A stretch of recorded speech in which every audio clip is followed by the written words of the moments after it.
E para interagir com a gente pelo WhatsApp 31 984029756. 31 984029756. Você manda sua mensagem, já vou ler aqui. Se o Gabriel estiver assistindo, Gabriel, lá da nave, né, Gabriel é um jovenzinho, né? O Gabriel deve ter o quê? O Gabriel, você deve ter quantos anos? Agora eu não vou nem arriscar, não. Papai e mamãe, manda a idade do Gabriel. E o Gabriel, nosso telespectador, Gabriel falou que quer ver o programa aqui no estúdio. Estou esperando então um dia que você virá, Gabriel, vou te apresentar aqui para a turma de casa, tá joia? Um grande beijo para você, para todo mundo aí da nave. Tá mandando a mensagem aqui, já chegando a mensagem. O bom dia aqui é de Barra do Corda do Maranhão. Quem manda a mensagem é Joabe. Obrigado, viu, Joabe, pela sua mensagem. Por estar ligadinho aqui na Rede Super, sempre procurando fazer uma programação edificante que abençoe a sua vida. Estamos aqui, pastores, para conversar um pouquinho sobre assuntos importantes. Eu acho que um assunto muito importante é sobre oração. Com certeza. Porque se tem uma reunião que é difícil na igreja de ser frequentada, oração, né, pastor? Isso. O povo adora uma festa, mas na hora de orar... Principalmente nos dias de hoje, né, pastor? Principalmente nos dias de hoje, né, onde esse culto, né, ao prazer, onde os valores das pessoas estão falando ali tão alto, né? As pessoas têm essa dificuldade, né, de colocar em prática exatamente as disciplinas espirituais, né, sendo uma delas a oração, né, sendo uma delas a oração. Parece que porque há pouca dinâmica, né, na oração, parece que a oração, eu não sei, eu acho que o brasileiro é um povo muito agitado, e quietar, né, para ajoelhar ali, para orar, né, pastor Elias? Isso, eu queria dar uma boa tarde ao pessoal da Rede Super, nossos ouvintes e o pessoal que está nos ouvindo nesta tarde. Esse tema é muito favorável hoje para os nossos dias. Oração, ela chega a ser o estilo de vida hoje para a igreja. Uma igreja que não ora é uma igreja que não é transformada, uma igreja que não ora, ela não cresce. Então, hoje nós vimos, nos nossos dias, a dificuldade de orar. E quando você percebe que uma igreja ora, você vai ver o desatar da igreja, o crescimento da igreja através da oração. É verdade. Nós aplicamos diversas coisas à oração dentro do contexto atual. Se analisarmos nos dias de hoje, o Brasil precisa de oração. A nação precisa de oração. E tudo isso nós vemos assim um mover de Deus através de um propósito. Nós vimos na Bíblia um homem que tinha um estilo de vida como oração, como Daniel. Daniel, ele tinha uma prática de oração. Eu chego a entender, para me resumir, para falar sobre esse tópico, oração hoje nós definimos como sobrevivência. Daniel era um homem de Deus que ele orava 3 vezes por dia. E mesmo assim, ele se achava em débito, ele queria fazer mais na sua oração. Era interrompido por um sistema babilônico e nós vimos que uma das atitudes hoje no mundo espiritual, a igreja precisa resistir isso.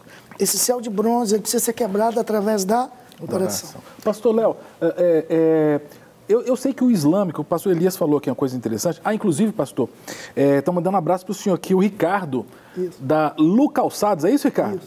Isso. Um abraço para o Ricardo. Da Lu Calçados, que legal.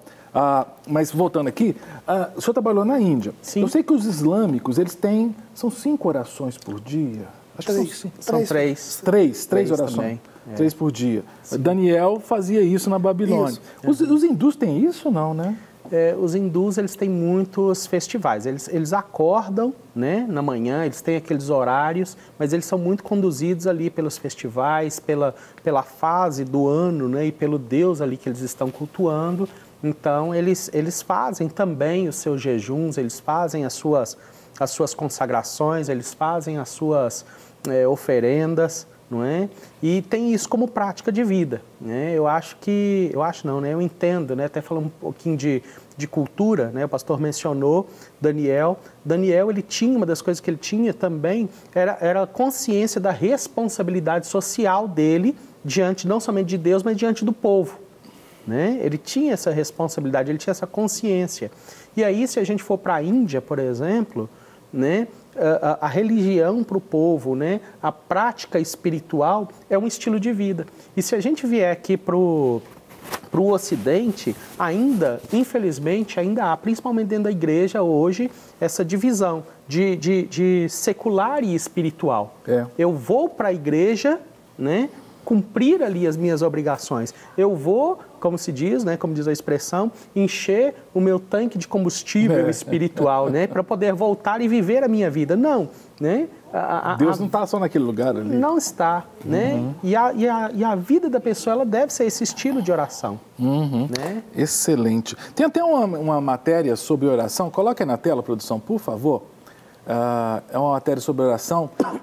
Eu vou pedir, porque o monitor está muito longe desse pastor que vos fala. Não estou conseguindo ler, está tão distante. Como é que eu vou fazer aqui agora? Quem está aí, hoje o pessoal do terceiro da técnica vai ter que ler para mim aí. Quem está aí? Gabi? Gabi, lê para mim aí, por favor, porque eu não consigo chegar, não. Está longe o monitor para mim. Gabi é a nossa produtora. Obrigado, querida. Lê para a gente. A oração deve ser como uma conversa de seu filho com seu pai, e não de um cliente fazendo pedido a um garçom. Excelente. Obrigado, Gabriele. A nossa produtora que está nos ajudando, né, na técnica lá. Eu achei legal essa frase. Né? Oração é uma relação de um filho com o pai, não de um cliente com o fornecedor. Né? Mas porque tem gente que parece que é cliente para Deus, né? Só sim, pedindo. Sim. Mas eu creio, pastor, que isso tem a ver até com a questão cultural. Certa vez eu tive uma aula, né? E nessa aula foi mencionado, né, que do Oriente, né, na parte do Oriente, as pessoas são voltadas muito mais para relacionamentos. No Ocidente, as pessoas são mais voltadas para tarefas. E eu vejo que de uma maneira assim muito sutil, né, e por outro lado até agressiva, isso permeou, né, a pessoa, o público, né? O Ocidente é mais Marta e o Oriente mais Maria, mais ou menos aí. É por aí, né? Então, de uma maneira sutil também, né, e até inconsciente, as pessoas são mais voltadas para aquilo que Deus ele pode oferecer. E elas têm que descobrir, né, essa questão do relacionamento. Intimidade do Senhor. Lado de cá, elas precisam descobrir. Até li um livro, né, provavelmente os pastores conhecem, aquele livro chamado A Celebração da Disciplina. E ele traz isso. Ele traz isso de maneira tão gostosa, né? Essa questão desse relacionamento, né? É o que o senhor falou, né, pastor? Isso. É essencial a oração, né? Eu costumo falar que o perfil de um crente hoje que quer ter uma maior intimidade com Deus, um perfil de um crente que ele quer ter maior aproximação com Deus, ele precisa se dedicar a essa oração. Mas nós vimos no contexto atual e também no contexto bíblico que a oração, ela vem, nós fazemos uma oração de acordo com, muitas das vezes, por exemplo, quando a Bíblia fala em 2ª Crônica de Josafá, ele fala justamente que eles oraram a Deus mediante de uma afronta. Então nós temos por hábito, muitas das vezes aqui no Brasil e outros países, nós oramos de acordo com aquilo que vier de uma dificuldade nossa. Eu vejo Daniel orava porque ele precisava de uma resposta. Eu vejo Josafá orando a Deus no pátio, clamando a Deus porque ele precisava de um livramento. Eu vejo Ana diante do altar porque ela precisava quebrar uma esterilidade. Eu observo que a oração é a chave para diversas áreas da nossa vida. E se partirmos por um princípio hoje, né? Se partirmos por um princípio de mundo espiritual, nós vimos que você não consegue vencer nada se não formos dedicados a um propósito de oração. Eu acredito que a oração tem os seus propósitos. E nesse mundo espiritual nós estabelecemos uma oração de intercessão. É muito importante nós entendermos isso. Às vezes nós estamos levantando um clamor por alguém que está na África. Então eu me coloco como intercessor. Às vezes eu estou pedindo a Deus uma bênção para a minha igreja, para a minha família. Eu me coloco como um crente que estou pedindo a Deus. Então nós temos hoje uma diversidade, uma diversificação muito grande neste campo de oração. Muito importante. E eu fico pensando, se meus filhos, quando fossem conversar comigo, só viessem pedir. Eles de vez em quando vêm pedir alguma coisa. Mas de vez em quando eles vêm abrir o coração, eles vêm dizer de um problema, vêm compartilhar um negócio legal que eles viram, não é? Porque filho se dirige ao pai não só para pedir, também para pedir, mas para conversar, para bater papo. Sim. Com Deus, a gente está falando com o pai. A gente também não pode só virar para o pai. para pedir as coisas. Tem uma oração de agradecimento, tem uma oração de honra ao próprio Deus, né? Isso, exatamente. Eu acho que a gente tem que resgatar muito isso aí, sabe? É o que Paulo fala lá para os Tessalonicenses, né? De ter uma vida de oração, de um orar sem cessar também. De estar em constante oração, em constante conversa com o Pai, né? Como o pastor falou, né? Oração deve ser um estilo, né? A oração que Jesus ensinou foi exatamente iniciando chamar Jesus de Pai, né? Isso me lembrou uma situação interessante que aconteceu na minha família. Eu tenho uma prima que era militar, hoje já se reformou, né? Bem como o pai dela, né? E assim, curiosamente falando, os dois estavam no mesmo quartel, né? E ela bateu na porta, né? E fardada, e olha, soldado fulano se apresenta para o senhor, seu capitão e tal, né? E entrou e bateu a continência, né? Para ele, né? E o meu tio, olha, pode ficar à vontade, né? E ela pegou e falou, pai, me arruma dinheiro para comprar um lanche. Não é? Então, assim, eu acho que divide bem, né, essas situações. Muitas vezes a gente chega fardado diante de Deus, com todas as nossas responsabilidades, e de fato devemos ter uma disciplina. Sim. Né? Devemos perseguir em oração os nossos alvos, as nossas necessidades. Né? Agora, isso não exclui o relacionamento e a intimidade. Né? Eu também tenho meninos, né? Final da infância, no meio da adolescência, e às vezes a gente simplesmente chega perto do outro e fica. Né? Agora, o lado da reverência também, eu acho que eu particularmente acho que é importante. Importantíssimo. Porque também você tem que saber se chegar a Deus. Porque ele não é qualquer pessoa. Não. Né? Ele é o Criador. Não é? Então, assim, eu tenho muito preocupação, porque às vezes a juventude, eu já não sou mais jovem, mas já fui, né? O jovem, ele às vezes é meio irreverente. Né? Às vezes ele... Sabe, chega, aí cara, né? Como falei outro dia, era a frase da Xuxa antigamente, né? O cara lá de cima. Pô, que cara lá de cima? Não. Né? É o Supremo Criador, o nosso Pai Celestial, né? A gente tem que ter muito cuidado com isso. Né? Eu, de maneira particular, né, dentro disso aí, tenho uma posição assim, meio radical, né? Vamos dizer assim. Eu tenho uma certa resistência, né? Como, por exemplo, hoje, boa parte das músicas chamando Jesus de você. Né? Eu tenho essa dificuldade, porque uma coisa é a intimidade, outra coisa é a linha fina da reverência, que quando a gente vai ver já se foi há muito tempo, né, pastor? Isso. Inclusive, eu queria até trazer aqui em pauta uma coisa muito importante. Onde surgiu no Brasil, por que as pessoas oram hoje? Por causa de um costume? Por causa de uma ética de um pastor? Não. Nós temos raízes, não vou falar o nome das igrejas que viemos, mas temos raízes da Assembleia de Deus, onde foi se criado o círculo de oração, mediante a uma petição que uma mãe fazia para uma filha, e criaram um círculo de oração. E este círculo de oração era um conjunto de mulheres que oravam. E hoje nós temos rede de oração, rede de mulheres, temos tantas redes na igreja hoje, temos rede de jovens, a nossa igreja está numa visão celular, onde nós expandimos, crescemos e multiplicamos, e muitas das vezes o conceito maior que é de oração, se dedicar a este ministério de oração. Hoje nós temos intercessores na igreja que tem sido, quero até mandar uma palavra de agradecimento ao pessoal que está me ouvindo hoje, da minha igreja, a Igreja da Ceifa, pastora Rita e suas lideradas. Nós temos hoje mulheres que oram na igreja. E talvez os pastores não se dão por conta que o sucesso deles, das suas ministrações, porque o que eu vejo hoje são pastores de uma forma irresponsáveis, eles não querem pagar um preço de oração. E quer que o seu ministério sejam bem-sucedidos, por mais que sejamos teólogos, por mais que sejamos homens sábios da palavra, mas se nós não tivermos esta comunhão, este hábito de orar, as coisas não fluem. Perfeito. Então, nós estabelecemos nas igrejas hoje, tentamos com muita dificuldade, levantarmos redes de intercessão. E isso tem atraído assim, pessoas no mundo espiritual, tem criado,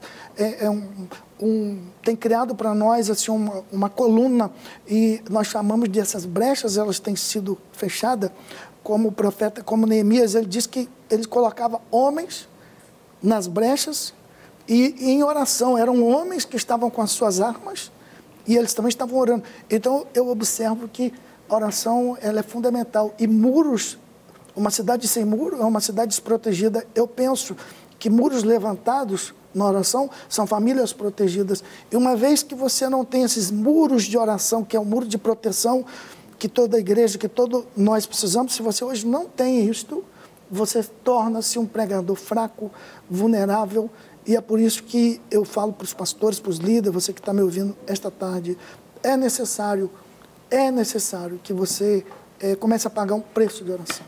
Uhum. E pagar preço, é disciplina espiritual. São fortalezas no mundo espiritual que são criadas quando você ora. Você precisa resgatar isso, né, gente? A Leni Guimarães, que é lá de Campos, Rio de Janeiro. Obrigado, Leni. Está mandando aqui a sua mensagem. Diz que a oração é a chave da vitória. Ela concorda aqui com o que está sendo dito. Sem oração eu não consigo começar o dia. Que bom, né? Que bênção isso. Verdade. Deus abençoe a todos vocês da Rede Super, que tem me ajudado, me abençoado muito. E também a Lagoinha. Ô, querida Leni, que bênção. É bom saber que a gente tem te abençoado. Nós estamos falando desses assuntos exatamente para edificação. Você vai falar, pastor? Pode... Um abraço para a Leni. Eu não conheço, mas eu sou natural de Campos. As igrejas dos meus pais estavam estabelecidas em Campos dos Goitacazes, né, no Rio de Janeiro. Mas hoje eu já sou mineiro, já tem 25 anos que sou cidadão. Mas você dá uma chiadinha, pastor? Não, de vez em quando dá uma chiadinha, né? É verdade. Agora eu já falo ai, trem, sou casado com a mineira, é uma benção. Que bom, pastor. Aqui tem uma pessoa do Código de Área 41... mandou mensagem, mas eu não sei o seu nome, mas está dizendo que está assistindo programação e está achando a programação da Rede Super e o nosso programa muito edificantes. Muito obrigado, viu? Depois manda o seu nome e o nome da sua cidade, tá joia? Pergunte aos pastores se a pregação bíblica sobre arrependimento, novo nascimento, salvação, está acabando porque os novos crentes... Está acabando. Por que os novos crentes não se interessam por esses assuntos? O que vocês acham? Pode falar, pastor Elias. É uma questão hoje de discipulado. Nós temos um roteiro estratégico, todos nós pastores, hoje nós trabalhamos em cima de uma gestão, de uma logística de igreja. Então, de tempos em tempos, por exemplo, de um bimestre, nós falamos sobre soteriologia, que se refere, que tange a salvação. Então, arrependimento. Hoje é fundamental uma igreja, hoje, ela pegar um tempo, um período e ministrar sobre isso. E uma vez que você fala, a palavra tem poder. Esse dia você estava dizendo, eu estou sentindo falta de prostitutas, de vir para a minha igreja e sentar e aceitar Jesus, de ser transformado em missionários. No outro culto vinha 2 prostitutas. Olha só. Eu estou falando é verdade, o pessoal que está me ouvindo sabe. Eu falei, Deus, eu sinto falta aqui de homossexuais. No outro culto veio um casal de lésbicas, se sentou no culto e estava ouvindo a palavra do Senhor. Então nós temos poder na palavra. E a palavra de arrependimento, na verdade... O próprio Espírito de Deus, ele gera isto dentro daquele clima espiritual do culto e ela vem sobre a pessoa. Você pode estar falando de pneumatologia e o Espírito de Deus vir e converter. Na verdade, não somos nós que convertemos. Uhum. Mas essa estratégia, esse roteiro estratégico que pastores, nós temos de cada bimestre falar de um tema, nós abrimos um espaço para falar, sim, de salvação, de arrependimento. Pastor, o que você pensa? Porque é muito comum, sobretudo os batistas, né? Pelo menos os batistas mais tradicionais, que o culto domingo à noite tinha que ter apelo, que era o culto evangelístico. Sim. Né? O que você pensa? Olha, o pastor acabou de falar, né, que as nossas igrejas elas têm necessidades e a gente trabalha com uma programação. E eu vejo que nós temos 2 públicos, né? Nós temos o público que já veio, que já amadureceu e que de tempo em tempo precisa ter esse quebrantamento, esse arrependimento renovado. E nós temos as pessoas que visitam as nossas igrejas. O que nós precisamos ser é sensíveis ao Espírito de Deus, né? Sensíveis ao Espírito de Deus. Eu, por exemplo, né, segundo até a orientação do pastor Márcio, toda reunião que nós fazemos, a gente nunca deixa de fazer um apelo em relação à salvação ou reconciliação, né, porque às vezes aquela pessoa pode se achegar a uma das nossas reuniões, nos cumprimentar e ter até uma Bíblia ali debaixo do seu braço, mas o coração dela está completamente distante. E não que a mensagem necessariamente seja evangelística. De repente você pode trazer uma mensagem de pneumatologia, faz o apelo, a pessoa se converte, né? Sim, amém, verdade. Joia, nós vamos para um breve intervalo. Já já a gente volta com mais bate-papo. Não sai daí não, tá joia? Voltamos com o nosso bate-papo gostoso com o pastor Elias, pastor Léo. Pode chamar de Léo, né, Leonardo? Por favor. Eu sou cara de pau, já vou adquirindo intimidade, já faço uma contração do nome do pastor Leonardo, reverendo Leonardo, sumo sacerdote, apóstolo, aí o arcanjo. Eu estava aqui no intervalo brincando, né? O pastor Elias, rapaz, é bem relacionado, rapaz. A networking dele aqui tá boa, viu? Conectado. Tá conectado. A Nayara, que é a esposa do Carlos, é o Carlos que trabalha na cidade administrativa, a Nayara, Os dois. Os dois trabalham na cidade administrativa, né? Aqui pertinho da Rede Super. Eles mandam um abraço para esse grande homem de Deus, pastor Elias. Fala que ele dá as bênçãos, pastor. Deus abençoe vocês. Estou aguardando vocês na quarta profética amanhã. E são da sua igreja local? É. Que legal, Nayara e Carlos. Obrigado, viu, por estarem ligadinhos aqui na Rede Super. Tem mais, o tema oração bombou aqui, porque você vê como é que as pessoas estão preocupadas. Uma realidade. Super pertinente, né? Esse programa é uma bênção. Que abraço para vocês. Abraço para vocês. A região do Barreiro ama o pastor Elias. Aqui é o pastor Roberto da Igreja do Evangelho Quadrangular. Okay. Que legal. Sobre oração, quem ora fala com Deus e aí Deus nos ouve. Se Deus nos ouve, Jesus Cristo responde. Legal isso aí, né? Eu também creio isso, sabe? Que oração, a palavra oração vem do latim, que é orar, e orar é falar. Né? A gente precisa falar com Deus. Eu gosto muito de ouvir Deus, principalmente na palavra, lendo a palavra. Sim. Mas Deus também quer me ouvir. Deus também quer que eu diga. Né? De relacionamento. De relacionamento, que eu amo, que eu respeito, que eu agradeço. Né? Dá graça a Deus por tudo, né? Isso é muito importante em termos de oração, né? Sim. Eu costumo dizer que oração não é um monólogo, é um diálogo. Né? É um diálogo que eu vou ter, né, com o meu pai, vou falar com ele, vou ser ouvido por ele. E essa questão dessa intimidade, desse relacionamento, desse direcionamento, né, podem ser percebidas e recebidas. Às vezes a pessoa tem uma disciplina de oração, mas ela não tem aquele diálogo, né? Ela não tem aquele canal aberto para receber. Ela passa aquela meia hora, aqueles 15 minutos, aquela 1 hora com Deus, mas só rezando, né? Rezando, literalmente, né? Via de mão única, não é? Então, assim, precisa ser diferente para que os benefícios da oração sejam experimentados.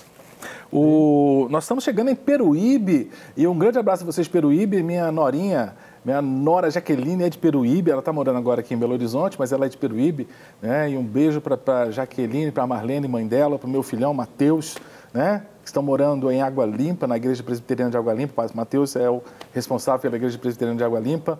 Um beijo a todos vocês aí. Um beijo para Dani, né? Dani está se recuperando, né, Dani, de um tratamento, né? Está no meio de uma quimioterapia. Em nome de Jesus, Dani, Deus vai te dar a vitória completa, em nome de Jesus. Beijo, Jaque. Amém. E um beijo para o meu querido João. João é da Igreja do Evangelho Quadrangular, lá de Peruíbe, litoral paulista. Obrigado, viu, João? Diz que a programação daqui da Rede Super é muito edificante e a gente agradece e a gente fica muito feliz, João, com esses retornos, esses feedbacks, porque nos fortalece, nos incentiva a continuar produzindo programas que realmente tragam edificação. Quem está mandando mensagem também, né, de Peruíbe, vamos para Currais Novos. Currais Novos eu acho que é Rio Grande do Norte. 77, eu acho que é, né, o João Bezerra? Ele está falando que é de Currais Novos, né? E diz que ele era drogado, né? E está libertado há 20 anos. Ô, gente, que Glória sensacional, né? Glória a Deus. 20 anos de libertação. Hoje de manhã, inclusive, eu tive um tempo, né? Mandar até um abraço lá para o pessoal da Clínica Recomeço, né? Toda terça-feira a gente está lá compartilhando, né, o devocional, uma palavra ali, e hoje de manhã, né, falando, né, de apelo, falando de salvação, a gente mencionou isso há pouco, né, nesse devocional eu trouxe um texto e um dos rapazes ali falou, olha, eu quero entregar minha vida ao Senhor Jesus. Que bênção, né? rapaz. E a gente vê que o começo é esse, né, a gente vê que o começo é esse. Existem tantos mecanismos facilitadores para que a vida seja alcançada, mas quem transforma de fato é o Senhor Jesus. Né? Pastor, uma coisa interessante que a gente fala de oração, que eu queria abordar aqui agora, é que oração não é só um estilo de vida, oração também é um discipulado. Eu me lembro que Jesus ele ensina os seus discípulos a orar. Então a oração é um discipulado. Eu, por exemplo, eu oro 3 da manhã até as 4 todos os dias. Se você entrar no meu Face, entrar no Instagram, você vai ver eu levantando um clamor e as pessoas me consultam como profeta do Senhor e como intercessor. Então nós temos, através da oração, você hoje é cobertura espiritual, através da oração você hoje é um libertador. Eu penso comigo que ninguém acompanhou Moisés, 3 milhões de judeus saíram do cativeiro do Egito e foram atrás de Moisés porque ele era um mágico, porque ele fazia sinais apenas, porque ele era um homem de oração. Nós vimos Moisés subir no monte, e monte é lugar de resposta. Nós temos um propósito de oração, onde nós todos os sábados, Shabat, nós subimos no monte todos os sábados para orar. Não que eu já registrei aquele lugar, porque eu tenho que orar ali. É porque nós temos esse princípio. E hoje eu vou falar para você uma coisa. É quando nós partimos para este nível, que oração é um nível, a adoração é um nível, e quando você entra nesse período de clamor, de ser intercessor pela vida de alguém, quantas pessoas têm sido libertas, talvez por uma oração simples de uma irmã, ou de um irmão, de um profeta. Então, a palavra de um profeta, através de uma oração, ela pode desatar a vida de pessoas. Como nos dias de Elias, uma oração simples, que depois de 3 anos e meio sem chover, ele diz, Senhor, responde-me. Então, uma oração que ela foi direcionada, os céus estão dizendo não 3 anos e meio. E ele libera uma palavra de oração pequena, e quando ele acaba de orar, Deus responde. E a Bíblia diz que houve chuva abundante por causa de uma oração. Então a oração ela vai trazer uma grande mudança nos nossos dias. E diga-se de passagem, para fechar isso aqui, o Brasil precisa de oração. O nosso presidente Bolsonaro precisa de oração. Então está na hora da igreja hoje se unir e levantar um clamor pelo Brasil, orarmos pelas igrejas, pararmos com esse partidarismo, minha igreja é essa também. Nós agora não estamos falando de igreja em oração, nós estamos falando de um corpo que ora. Amém. Pastor Raimundo concorda, né, pastor? Pastor Raimundo mandou mensagem aqui, dizendo que um dos grandes problemas, né, das igrejas é a falta de persistência.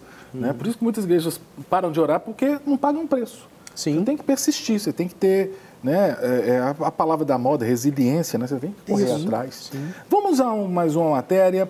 Vamos falar de aborto agora, não é? Falamos de oração, vamos falar de aborto. Se vocês sabem da nossa posição aqui da Rede Super, né, nós somos favoráveis à vida. Olha que interessante essa matéria. É uma comparação, né, do lado esquerdo, está escrito em inglês, mas não é difícil ali. Está falando, a foto da esquerda que está em preto e branco, são guardas nazistas e eles estavam rindo, né, do campo de Auschwitz, que era o campo da morte, né? E eles eram guardas nazistas e judeus mortos, e eles estavam rindo. E a foto da direita, que está colorida, é uma foto de deputados democratas que estão assinando, né, uma lei, uma petição, que autoriza aborto de bebês com 9 meses de gestação. Gente, 9 meses, não está esperando nascer. Assassinato. E o rosto, realmente, o rosto deles é de sorriso ali, olha. Isso é muito sério. É óbvio que quem fez está escrito em inglês, é uma imagem que veio dos Estados Unidos, né? Mas me incomodou porque tem pessoas que realmente são insensíveis. Aqueles nazistas rindo no campo de concentração, também tem os democratas aqui rindo, assinando atestado de óbito de bebês. Tem gente que ri da morte. Não, gente.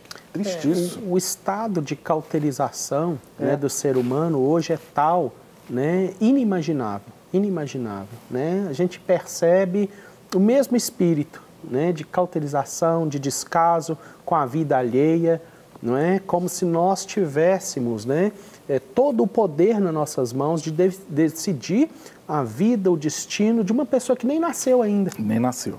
Às vezes a gente tem a dificuldade de conduzir a nossa própria vida e a gente até tentando decidir a vida de outras pessoas, tentando tomar o lugar de Deus. Olha, eu penso assim que uma questão cultural de anticoncepcionar, né? A Bíblia diz que Israel, eles tinham uma cultura de crescer e multiplicar. Então eu penso que em Israel jamais haveria uma questão, hoje, dentro do contexto bíblico, haveria essa aprovação, segundo a Bíblia, de aborto. Essa forma de anticoncepcionar, nós entendemos que é um controle de natalidade. Agora, a forma de você tirar uma vida que já foi concebida, pré-concebida, então é inadmissível. Hoje, infelizmente, muitas igrejas, muitos pastores, líderes, mentores, eles estão de forma errada. São pessoas assumindo responsabilidades tão importantes e sem responsabilidade nenhuma de liberar uma palavra de aborto. Pode matar, pode tirar uma vida. Então nós vemos hoje, eu já vi vários pastores de Belo Horizonte e do grande Brasil, eles falando que existe formas, existe casos que você pode tirar a vida de alguém. Um problema do cérebro. Isso. Mas eu penso comigo que dentro de tudo isso que nós pensamos hoje, nós estamos falando de um padrão hoje que eles estão querendo colocar como se fosse um padrão. 9 meses de gestação... Não, o bebê está... Já está formado uma criança. Mas já é uma pessoa, né? E ontem, inclusive, no programa que a gente fez bate-papo, eu acho que o pessoal de casa que assiste sempre viu, foi emocionante. A gente mostrou um vídeo de mães inglesas que estavam com seus bebês, elas filmaram no carro, a mãe com o bebê, assim, as crianças de 4 aninhos, todas com síndrome de Down. Umas dezenas de mães. Sim. E linda, elas cantando a música, dizendo assim, meu filho, que eu poderia viver milhares de anos, eu ia querer você do mesmo jeito. Porque se elas soubessem que a criança tinha Down na gestação, e muitas souberam disso, elas não iam parar a gestação porque o bebê estava com um cromossomo a mais.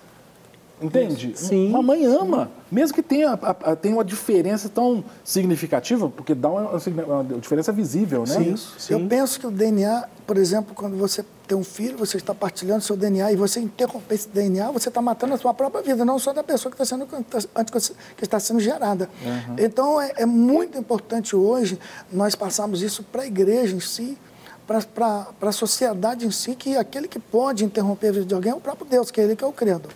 Eu penso também, né, que não é só o pré e o momento ali do aborto, né?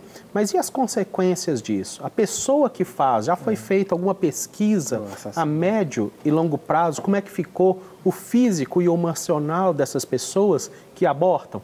Muito importante. Tem uma cantora, a Elba Ramalho, se não estou enganado, ela dá um depoimento muito sério sobre isso. Ela fez um aborto. E ela fala como até hoje ela carrega essa culpa. É isso. Terrível. Eu penso que, além da criança ser abortada, as consequências vêm para o setor biológico. E essa pessoa, certamente, a gente estuda muito, fala muito nas igrejas hoje, sobre você fazer uma análise do comportamento das pessoas. As pessoas, eles adquirem uma depressão, eles adquirem um problema até no futuro de gerar um outro filho, sem falar das incidências que ocorrem dentro do interior do útero de uma mulher, quando se faz esse aborto. Recebendo mensagem do Espírito Santo, a Miriam, né, Miriam? Aí a Miriam, ela me pergunta, Pastor Cássio, me explique o texto ensina o seu filho no caminho que deve andar. Achava que esse texto era sobre ensinar nossos filhos a palavra do Senhor, mas um pastor me disse que não. Ô Miriam, o meu dom é exatamente o dom de ensino. Então, quem tem dom de ensino acaba sendo chato, começa a pesquisar tudo. E esse é um texto, porque minha área também é área de educação, que eu já pesquisei. E, realmente, a versão do Provérbios 22:6, que é esse texto que você está mencionando, na versão Almeida, fala exatamente isso. Ensina a criança no caminho que deve andar e tudo. E muitos até pegam essa preposição no, né, e se baseiam nela. Né? Essa preposição não existe no hebraico. O texto no hebraico não diz isso. O texto no hebraico diz que você tem que ensinar com clareza a criança, segundo os objetivos que você tem para ela. Ensine focado. A questão no caminho não é de Provérbios 22:6. Isso é o que o hebraico diz. Mas que você deve ensinar no caminho, a Bíblia diz lá em Deuteronômio 6. Em Deuteronômio 6 fala, ensinarás a criança andando pelo caminho, ao deitar, ao levantar. Então, o ensinar no caminho é bíblico. Só que se você usar o texto de Provérbios 22:6, não é de acordo com o texto original. Ali fala outra coisa. Né? Então, eu imagino que é isso que o pastor quis dizer para você. Né? Embora você vá ouvir isso em várias igrejas, não que a pessoa que está falando isso aí está te querendo induzir ao erro. Não é isso. É porque a gente pega a tradução do português e essa preposição no, né? Ela não está no hebraico e está no português. Aí a pessoa pega o no ali para dizer que o pai tem que estar junto com a criança. O pai tem que estar junto com a criança. Vai para Deuteronômio 6 que resolve. Porque lá fala, né? Atarás ao umbral da tua porta, assim? Sim, ensinarás a deitar-te, a levantar-te, andando pelo caminho. Então você tem que estar junto com o seu filho, sim. Só o texto que eu entendo que o texto de Deuteronômio 6 é mais claro quanto a isso.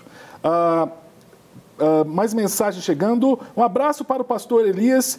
Estamos juntos. Gersilano, isso, da igreja Ceifa. Deus abençoe você. Por que chama Ceifa, pastor? Jesus ele vai dizer para os seus discípulos, os campos já estão prontos para a ceifa. Então, ceifa significa, que na etimologia do grego mesmo, significa tempo de colheita. Colheita. Colheita. Amém. Isso. Então a igreja está colhendo os frutos que o Senhor está dando. João 4,35 está dizendo, os campos estão prontos para a ceifa. Amém. O próprio Yeshua disse isso. Amém. Pastor Léo, a Valquíria da Lagoinha Saudade está mandando um abraço para o pastor Léo da Lagoinha Saudade. Ela escreveu Léo aqui, viu? Não foi Léo? Não, mas é isso mesmo, né? A gente tem toda uma liberdade, né? Val, um abraço para você, para os irmãos aí, né? Tá liderando lá a nossa intercessão, líder aí, também do grupo das mães que oram. Que legal aí, ó. Graças a Deus. Dentro do tema. O Jair de Marília, ô Jair, fazia tempo que você não mandava mensagem, rapaz. Obrigado, viu, por estar aqui com a gente novamente. Ele pergunta assim, pastor Cássio, quero muito saber dos amados pastores, se oração repetitiva é pecado. Jesus falou, né? Sim. Se nós pegarmos um texto... Pode falar, pastor? Por favor. Se pegarmos um texto isolado, e onde Jesus fala que você não deve fazer uma oração repetitiva, se falarmos isso de um texto isolado, a hermenêutica condena isso. Agora, eu observo que Ana, ela vai para o templo em Siló e, de forma consecutiva, ela faz a mesma oração. E, segundo a Bíblia, havia um tempo que ela vinha orando por isso. E eu penso que agora, na mesma oração que ela faz durante muito tempo, ela orava por muito tempo. E Deus vai e responde aquela oração que ela vem repetindo. Então, existe contextos bíblicos que nós não podemos... Por exemplo, a Bíblia fala de um juiz iníquo que ele respondeu à mulher porque ela orava o mesmo pedido, fazia o mesmo pedido. Mas será que o repetitiva... Sim, porque se fala... Repetir assim, durante a oração eu ficar falando a mesma coisa. Não, assim... O mesmo propósito, isso. Sim, nós podemos repetir a mesma oração com outra fala. Porque nós não podemos... Porque senão se torna uma reza. A palavra reza é repetição de uma fala. Eu penso que a questão esteja na motivação, na compreensão da pessoa. Que às vezes a pessoa ela tem uma necessidade, por exemplo, qual de nós não deseja que a sua família seja abençoada? Né? Então, assim, Deus abençoa a minha família, Deus abençoa a minha família, Deus abençoa a minha família, mas será que eu tenho a consciência, né? Olha, Senhor, o estudo dos meus filhos, Senhor, né? A orientação da minha esposa com relação aos meus filhos, Senhor, o meu trabalho, abençoa as obras ali das minhas mãos, não é? Então eu creio que a questão é a motivação. Isso. E a informação é muito importante. O crente que ele não tem informação, por exemplo, o campo de oração fica muito pequeno. A pessoa ele vai abençoar meu pai, minha mãe, minha família e encerrou a oração. Mas se ele parte para um campo de oração, ele vai para uma dimensão muito maior. Sim. E ele não vai fazer essa reza que é uma oração repetitiva. A Andréia de Curitiba, obrigado pela mensagem, Andréia. Ela está assistindo a gente e ela fala, venham aqui para Curitiba. Estamos prontos para ir, só convidar, minha filha. Aí convida que a gente vai mesmo, né? E um beijo para todo mundo de Curitiba. Deve estar frio aí, né? Aqui em Belo Horizonte está muito frio. A mensagem chegando, está chegando tanta mensagem que eu não consigo abrir as mensagens aqui, não é? Deixa eu ver aqui, o Toninho Pinheiro, não é? Manda um abraço, pastor Elias. Isso. Wanderson, eu não sei se é Toninho Pinheiro ou Wanderson Borges. Toninho Pinheiro, são pai e filhos aí. Ah, legal, obrigado, viu? Pode mandar um abraço aí, pastor, também. Isso, um abraço, Toninho Pinheiro, estamos contigo aí. Aqui, ó, abraço, pastor Léo, que manda a Débora. Uau. Débora do Lagoinha Saudade. Isso, né? Uma das líderes de crianças lá, e está com a gente lá na célula, né? Lá no bairro Pompeia. Né? Um abraço para você aí, Débora. Ixi, agora tá a sessão abraço aqui. Pastor Elias aqui manda abraço para o senhor. A Juliana Ferreira. Um abraço, do Ju. quarto de guerra. Isso, Ju, um grande abraço. Aí, oração. Nós temos um quarto de guerra que é criamos lá só para oração. Eu lembro da primeira vez que saiu esse filme, cara, eu dei uma bola fora feia, porque eu não tinha visto o filme, né? Falou quarto de guerra, e eu sou professor de história, eu tinha da Primeira Guerra, Segunda Guerra, eu falei, gente, não teve nem a terceira, já tem a Quarta Guerra. Isso. Não, quarto não é de quarta. Quarto era um ambiente. Eu falei, isso. Eu vi o filme, gostei muito, o filme muito bom. Inclusive, pastor, o quarto de guerra tem gerado muito resultado, pessoas têm sido salvas.